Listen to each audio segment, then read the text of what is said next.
Bonjour et bienvenue à tous dans ce nouvel épisode de Business Africa. Je suis Ndéa Yoka, tout de suite le sommaire. Le roi Mohamed VI célèbre 25 ans de règne marqués par des réformes profondes. Nous examinerons les avancées qui ont redéfini le paysage marocain sous sa gouvernance. En Afrique, la digitalisation accélère et avec elle l'intensification des cyberattaques, soulignant l'urgence de fortifier les défenses numériques du continent. Le Nigeria annonce un nouveau ministère pour mettre fin au conflit entre les éleveurs et les cultivateurs. Nous allons voir comment cette initiative pourrait promouvoir la paix agricole. En un quart de siècle, le roi Mohamed VI a piloté une révolution économique et sociale au Maroc.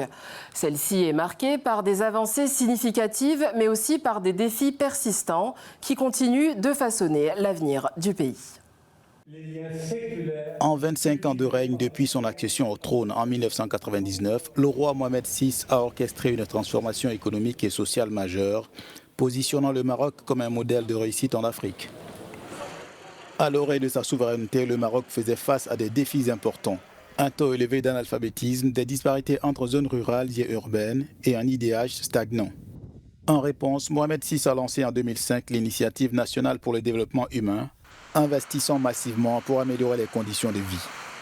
Les réformes éducatives ont fait passer le taux de scolarisation des enfants de 6 ans de 53,7% en 1999 à 95% en 2013 et le budget de l'éducation a doublé. Le secteur de la santé a vu le nombre d'établissements tripler et le budget quintupler, avec des initiatives comme l'assurance maladie obligatoire élargissant l'accès aux soins.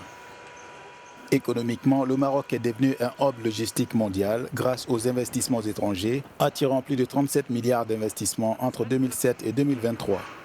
Le PIB a franchi la barre des 1400 milliards de dirhams en 2023, soit 145 milliards de dollars américains, après une légère baisse en 2020 due à la pandémie. Malgré ces avancées, les inégalités sociales et le chômage des jeunes demeurent des défis. Des réformes sociales sont en cours pour étendre la protection sociale à tous les Marocains d'ici à 2025. Alliant modernisation économique et progrès social, en 25 ans de règne, Mohamed VI a transformé son pays, posant les bases d'un avenir prospère, avec une croissance attendue de 3,3% en 2024 et 3,5% en 2026. L'analyste en stratégie internationale et secrétaire du JIPRI, Hichem Lemisi, nous rejoint pour en discuter. Monsieur Lemisi, bienvenue dans Business Africa. Alors, quels ont été les secteurs clés qui ont contribué à la croissance économique du Maroc sous Mohamed VI? On a un bilan qui est extrêmement positif. Si on prend les éléments de PIB du Maroc en 1999 et ceux d'aujourd'hui, on a un PIB qui a quasiment doublé en une génération. Le Maroc, en fait, a entamé un véritable développement industriel parce qu'on avait surtout un pays qui était centré surtout sur l'agriculture. Le petit élément d'industrie dont disposait le Maroc était surtout lié au textile. Il faut voir qu'aujourd'hui, le Maroc est le premier exportateur africain de l'automobile. L'industrie marocaine s'est inscrite dans les chaînes de valeur de l'industrie aéronautique, avec notamment la présence d'Airbus et de Boeing. On avait parlé de l'industrie textile, qui a fait des résultats assez importants l'année dernière, avec plus de 4 milliards d'exportations. Mais on peut citer encore d'autres domaines liés à l'agroalimentaire. Le Maroc, clairement, est considéré par beaucoup de spécialistes ou agences de notation comme un pays émergent. Comment cette stratégie de diversification des partenaires a-t-elle influencé les relations internationales et l'économie du royaume ? Le Maroc a eu énormément de mal à se soustraire du modèle de la guerre froide. Très longtemps, le Maroc a été entre guillemets à la chasse gardée des pays occidentaux et le Maroc s'inscrivait un petit peu dans une relation très exclusive avec la France. Il y a eu une recherche de diversification. Le roi du Maroc est allé chercher de nouveaux partenariats stratégiques avec la Chine, avec la Russie, l'ouverture aussi, mais déjà relativement ancienne avec les pays du Golfe, et puis surtout une nouvelle politique africaine en direction notamment de l'Afrique de l'Ouest, où le Maroc est devenu le leader, supplantant d'ailleurs les entreprises françaises, notamment dans le domaine des banques et de la finance. Le Maroc a énormément investi dans l'industrialisation et la logistique. Comment cela a-t-il impacté son influence mondiale ?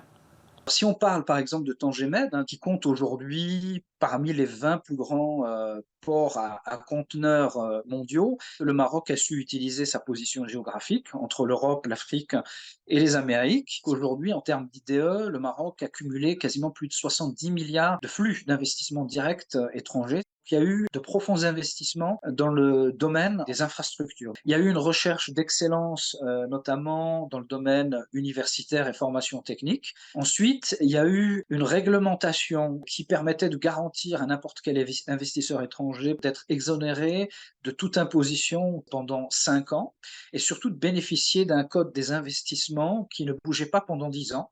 Et ça, c'est la grande réussite du Maroc. Est-ce qu'on peut considérer le Maroc comme un exemple de réussite pour les nations africaines ? Le Maroc est absolument à citer comme exemple en matière de réussite, de développement industriel. Ensuite, sur les points faibles, ce qu'il faut regarder, c'est qu'on a des poches de pauvreté lourdes qui constituent un enjeu politique, économique et social très important.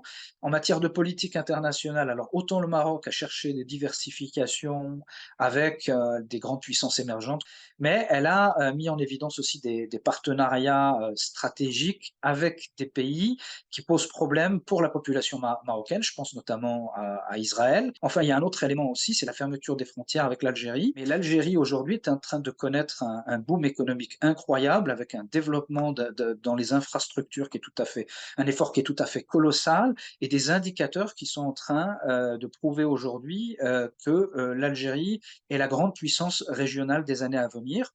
Cet élément est dommageable pour les deux pays parce qu'ils pourraient en bénéficier énormément. Monsieur Lemissi, merci beaucoup. Voilà, je vous en prie. La cybercriminalité a coûté à l'Afrique 4 milliards de dollars en 2022. Les experts soulignent l'urgence de renforcer la cybersécurité pour contrer cette menace. La cybercriminalité en Afrique augmente, posant des défis pour les individus, les entreprises et le gouvernement en 2022. Le coût de la cybercriminalité sur le continent est estimé à environ 4 milliards de dollars. Les attaques deviennent de plus en plus sophistiquées, touchant divers secteurs, y compris les infrastructures critiques. Historiquement, la cybersécurité n'a pas été prise au sérieux en Afrique. Aujourd'hui, il y a un grand manque de sensibilisation parce que beaucoup de ministères et d'agences au sein de ces organisations n'ont pas eu la formation, les audits de compétences, les prêts ou le budget. Les cybercriminels exploitent les failles de sécurité pour des gains personnels, menaçant les entreprises. Pour contrer la menace, les experts identifient l'IA comme porteuse de solutions, mais elle est aussi exploitée par les cybercriminels et nécessite de réglementation. Quelle est la mise en œuvre? C'est probablement là que se trouve l'un des défis, car combien d'organisations sont réellement conscientes de ces législations? Combien d'organisations les mettent effectivement en œuvre et quels sont les budgets disponibles? Je vois l'intelligence artificielle comme une opportunité d'augmenter et de compléter ce que les entreprises font. Ce que nous avons constaté, c'est que même si votre entreprise manque d'experts, vous pouvez tout de même intégrer cela dans un système informatique et obtenir des pratiques exemplaires, des connaissances et de retours de haut niveau. En investissant dans les infrastructures et en éduquant les populations, le continent peut se mettre à l'abri des cybermenaces et prospérer dans l'ère numérique. Franquier, commissaire général du Forum Cyber Africa, estime que l'IA pourrait ajouter 1,2 milliard de dollars au PIB de l'Afrique d'ici à 2030. Dans une nouvelle tentative de résoudre les conflits entre les éleveurs et les cultivateurs, le Nigeria a créé un ministère du développement du bétail. Un reportage signé Tessem Akende.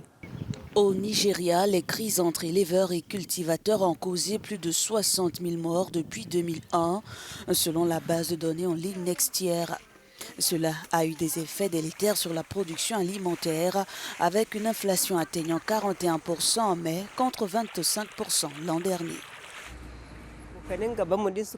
Le sang a trop coulé. Une solution au problème sera la bienvenue. Nous soutiendrons une solution. Nous voulons la paix, car là où il n'y a pas de paix, il n'y a pas de prospérité. La méthode traditionnelle d'élevage qui consiste à laisser paître le bétail dans des champs devrait être revisée par le nouveau ministère en collaboration avec le gouvernement local et d'autres acteurs clés. Selon les experts, la création de ce nouveau ministère, en plus de celui de l'agriculture, sera inefficace sans mécanisme rigoureux de responsabilité et de contrôle. Nous devons créer de l'efficacité et notre plus grande opportunité est de créer une économie circulaire biologique où les éléments sont interdépendants. S'ils évoluent en cercle et qu'ils se bénéficient mutuellement, vous avez résolu la plupart des problèmes. Le président Bola Tinubu déclare que ce ministère recevra tout le soutien nécessaire pour réussir et sera soumis à une obligation de performance avec des conséquences en cas d'échec. Il affirme que le secteur de l'élevage, lorsqu'il est correctement exploité, ira au-delà de l'approvisionnement en viande, en peau et en cuir. Le président croit que cela améliorera également les opportunités d'exportation pour le pays, réduisant ainsi les conflits entre les pasteurs et les cultivateurs. Voilà qui conclut Business Africa. Pour revoir cet épisode, rendez-vous sur africanews.com et sur toutes nos plateformes digitales. À bientôt.